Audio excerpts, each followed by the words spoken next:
A religião sempre foi uma grande vitrine para que psicopatas e sociopatas pudessem colocar em prática todos os absurdos de uma mente doentia. Pessoas como Jim Jones, Charlie Manson, Flor de Lis e, no caso aqui com alguns traços de psicopatia, Ederlan Mariano. Esse caso que chocou o Brasil por ser tão singular apenas abre as portas para um assunto muito pertinente. O nível de líderes religiosos ou pessoas com destaque no meio religioso com um grau muito elevado de frieza, sem empatia e muita manipulação psicológica e até mesmo física. Nesse vídeo iremos observar alguns comportamentos de Ederlan Mariano que ele deixava escapar, talvez por ato falho ou não, traços de sua personalidade aparentemente doentia. Ele bate na mulher. A senhora aconselharia às mulheres que estão assistindo esse podcast que se alguma delas o marido bateu, xingou, botou o dedo na cara, ameaçou e espanca ela, não deixa ela sair de casa, amarra ela dentro de casa, bate. Você aconselha ela o quê? Vá pro joelho, minha filha. Meu pastor, eu sou muito radical. Quando o cara bate, é 190. E não se é o pastor... monte, não? Não, é um monte de viatura na porta pra pegar ele. Sabe por quê? Porque é muito fácil. Eu vejo homens que batem, que não têm essa mesma reação se fosse um outro homem. Mas se já chamou o pastor e o pastor disse que é melhor orar. Se o pastor manda orar, com meu marido me espancando, eu vou ligar pro 190 e vou mandar o pastor ir junto. Parabéns! Porque o pastor tá me mandando ser omissa a uma agressão. E Deus não me chamou para ser agredida, não. Se alguém abrir a Bíblia e dizer assim, a mulher tem que ser submissa, o homem tem que ser rude e tratar ela do jeito que ele quer, eu deixo de ser crente hoje, porque a palavra tá aqui. Aceita quem quer. Alguns pontos a considerar aqui. Primeiro, uma pergunta dessa não é normal para um homem de sã consciência. Segundo, pode prestar atenção que ele induz a entrevistada a relativizar e achar tudo isso contra a mulher algo normal. Que tais mulheres que passam por esse nível de situação não possam buscar qualquer tipo de ajuda senão a divina. É lamentável que muitos pseudos líderes religiosos exaltem a ideia de que mulher precisa se submeter a tudo, inclusive humilhações constantes para manter o seu casamento. E não pense que isso é um caso isolado ou algo entre 1 e 1 milhão. Isso é mais comum e mais constante do que você imagina. Essa ideia de que a mulher precisa sofrer no Senhor calada para aguentar tudo em seu casamento. Você quer manter seu casamento? Não teima com seu marido, mulher. Se ele disser, rasteja e rasteja. Você quer manter seu casamento? Não teima com seu marido, mulher. Se ele disser, rasteja e rasteja. Isso é uma vergonha. Isso é ridículo, primeiro porque nenhuma esposa precisa rastejar para o marido, a não ser que ele esteja casado com uma cobra. Outro fato muito comum é que ele mostra claramente ser uma pessoa narcisista, que geralmente possui uma postura arrogante e insolente em relação aos outros. Isso é muito comum no meio pentecostal e neopentecostal, quando vejo algumas pessoas pregando numa arrogância só, e aí você vai confrontar essa pessoa dizendo que não precisa isso e o povo não precisa ser humilhado daquela forma. Aí vem os admiradores do pregador e da pregadora e diz que isso é autoridade de Deus. Eu te pergunto, que Deus mal educado é esse? Esse é o tipo de Deus que você carrega no bolso, que ele é forjado segundo o seu preconceito, arrogância e soberba. Olha o nível da burrice, olha o nível da idiotice que um ser humano pode escrever no comentário de um vídeo. Isso é um absurdo, gente. Eu publico o vídeo e boto num tema bem grande no tema. Corinho de fogo. A pessoa vem no vídeo e comenta dizendo, cadê a palavra? Você é burro, velho. O vídeo é de corinho de fogo. Você acha que eu vou abrir um vídeo que tá escrito pregação e vou comentar dizendo, cadê o corinho? Se o vídeo é de pregação, como é que você vem em um vídeo que tá escrito por título corinho e você pergunta, cadê a palavra? Você quer ouvir palavra? Você procura um vídeo de pregação. Você é burro, velho. O vídeo de corinho de fogo vai ter o quê? Seu idiota. Corinho de fogo, velho. Você não gosta de assistir corinho de fogo? Você não abre os vídeos que tem título de corinho de fogo. Deixe de ser idiota pelo menos uma vez na vida, velho. Acredito que não em casa, fora das redes sociais, mas nas redes sociais e em público, Sara e Ederlan Mariano alimentavam seus personagens. Se bem que eu não acredito em ninguém que está conversando com você normalmente aqui e quando pega o microfone muda a entonação da voz, a expressão facial, a expressão corporal e parece se transformar literalmente em outra pessoa. Isso não passa de teatrinho que infelizmente é muito aceito na maioria das igrejas evangélicas em nosso país. Às vezes me pergunto como essas pessoas que dizem que tem tanto Deus, tanta revelação, vê anjo, vê tanta coisa, mas não percebe quando o cara que está lá no altar é um farsante, é um cara que está atuando, é uma mulher que está atuando, e a maioria das vezes a igreja está toda dando glória a Deus e aleluia quando um picareta muitas das vezes está lá no altar. Isso tudo é porque grande parte dessa igreja evangélica atual em nosso país, ela se vislumbra mais com aquilo que ela vê do que com aquilo que ela ouve. Então, quanto mais performático, quanto mais midiático, quanto mais teatral for a atuação de um cantor, de um pregador, mais unção essa igreja vai acreditar que ele ou ela tem. Ser usado por Deus não significa ser aprovado por Ele. Tem gente que Deus usa porque a igreja precisa ouvir, mas Deus rejeita.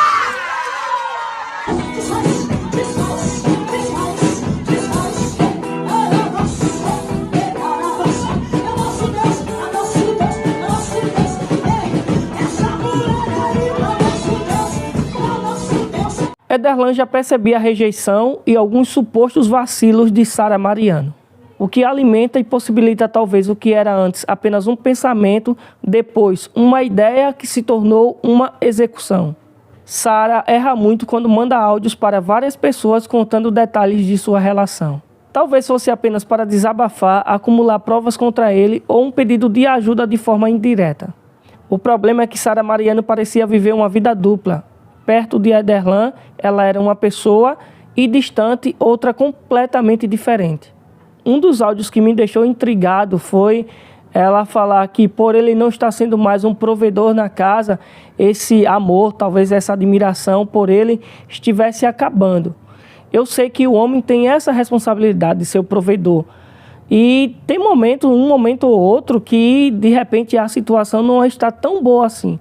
Mas o que a mulher tem que levar em conta são os anos que o homem foi o provedor, que ele conseguiu prover. E todo amor, toda relação que é baseada apenas em questões financeiras, ela não vai durar, ela não vai resistir.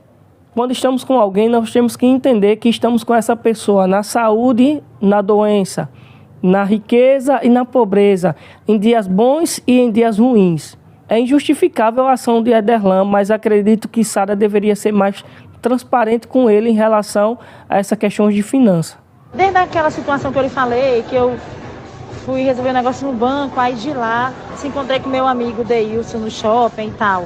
Né? Desde esse tempo, o Bonito salvou a foto, minha foto e foto de Deilson na tela do computador e salvou na tela do celular, dizendo ele que é para sempre que olhar não esquecer o que eu fiz. Eu tô um pouco difícil, né? Esfriei um pouco e tal, por toda essa situação. Nunca tem dinheiro, tá com dificuldade, eu que estou tendo que suprir algumas coisas e tal. Então isso, eu acho que qualquer mulher vai, não sei, perdendo interesse. Esse tempo pra cá tá um pouco complicado. Eu não fico mais com vontade de ficar com ele como marido e mulher, mas fico uma vez ou outra, perdida. Outro ponto muito comum aqui é essa necessidade de provar para o povo que aquilo que você está falando é verdade e tentar convencer de todas as formas, mesmo que para isso você tenha ações aparentemente absurdas. Preste atenção numa coisa, uma pessoa que acredita naquilo que fala e não está fingindo, não se preocupe em se esforçar para convencer alguém. Quando você vê um choro, uma pregação ou até mesmo uma adoração muito exagerada, a probabilidade de tudo isso ser mentira ou teatrinho é enorme. A primeira coisa que a gente quer é que Sara apareça. A gente tá esperando, Sara.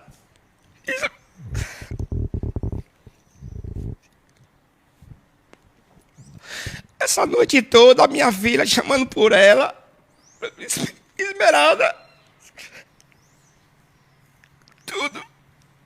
Tudo lembra ela, pô. A comida. Esmeralda toda hora. Hoje de manhã. Hoje agora que eu saí, Esmeralda.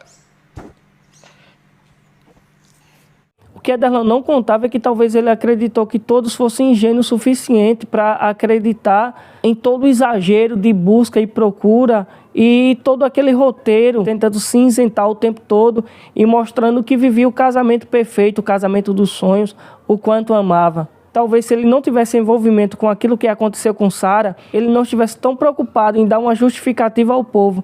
Ele estava mais preocupado em encontrar sua esposa, estava mais preocupado em saber se ela estava bem ou não, estava mais preocupado em resolver aquilo o mais rápido possível do que, de fato, justificar as pessoas, fazendo live 1h da manhã, o tempo todo tentando justificar as pessoas que ele estava sofrendo com aquilo ali. E quando a dor é verdadeira, ela é muito particular. Quando a dor vem e ela bate e ela dói de verdade, e muitas das vezes nós sofremos calado, nós só choramos sozinhos, nós muitas das vezes não compartilhamos com ninguém. Nós queremos viver aquela dor e sentir de fato, porque aquilo verdadeiramente está consumindo por dentro. Quando é uma dor que você quer compartilhar, quer mostrar para todo mundo que você está sofrendo, que você está chorando, na maioria das vezes é fingimento.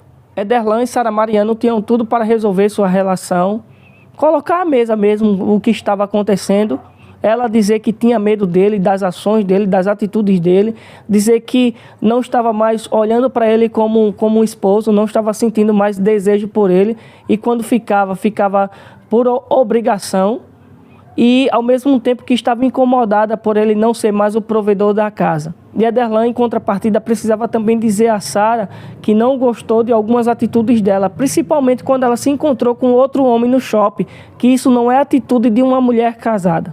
Ele poderia perguntar à esposa onde está errando, o que fazer para melhorar, ou então cada um seguir a sua vida. Tudo isso é porque, na maioria das vezes, nós queremos ostentar uma vida da qual nós não temos. Na rede social, mostrar aquela ideia de que somos a família perfeita, aquela família de comercial de margarina. Existem muitos casais infelizes dentro da igreja evangélica, porque vão para o culto junto, vão para o monte junto, se alegram junto dentro da igreja, mas não tiram um tempo para se divertirem juntos, para sair, para curtir a vida e para namorar um pouquinho. Então, na boa, vamos quebrar a rotina, gente. Quando a gente vai e olha a rede social de um e de outro, é impossível acreditar que tudo isso tenha acontecido, porque o que parecia ser é o casal mais feliz do mundo. E quando tudo isso torna público, a gente percebe que um dos dois estava atuando o tempo todo, ou ambos estavam atuando o tempo todo. Casal que há tempo já não se tratavam como casal, que há tempo já não tinha intimidade como casal, mas vídeos muito recentes, ambos fazendo declaração de amor um para o outro na internet, como se o outro fosse a pessoa mais importante e mais significante do mundo. E essas declarações de amor e esses momentos que você precisa ter com a tua família, você não precisa dar justificativa para o povo. Porque é mais verdadeiro quando você fala em particular, quando você age em particular, você não precisa externar a tua alegria e muito menos a tua tristeza. Por isso que olharmos para casais de outras gerações, da década de 70, de 60, de 80, casais já idosos, a gente percebe que eles não têm essa necessidade de provar para as pessoas que um ama o outro. E a gente sabe que, de fato, eles amam, de que, de fato, viveram muitos bons e maus momentos juntos. Viveram momentos de saúde e de doença, momentos com dinheiro e sem dinheiro algum. Mas estão ali, amando um ao outro, tendo intimidade, tendo respeito, tendo compreensão. E isso só revela o quanto eles são maduros como casais. Pretendo no próximo vídeo trazer uma análise do mesmo caso, mas a partir daí observando as mensagens explícitas e implícitas que Sara Mariano deixava ao longo do caminho. E se você gostou desse vídeo, se inscreve no canal, ativa as notificações, compartilha esse vídeo com mais uma pessoa, dá like porque isso é importante demais para quem produz conteúdo. Eu sou Gustavo Santos e esse foi mais um Você Interpreta.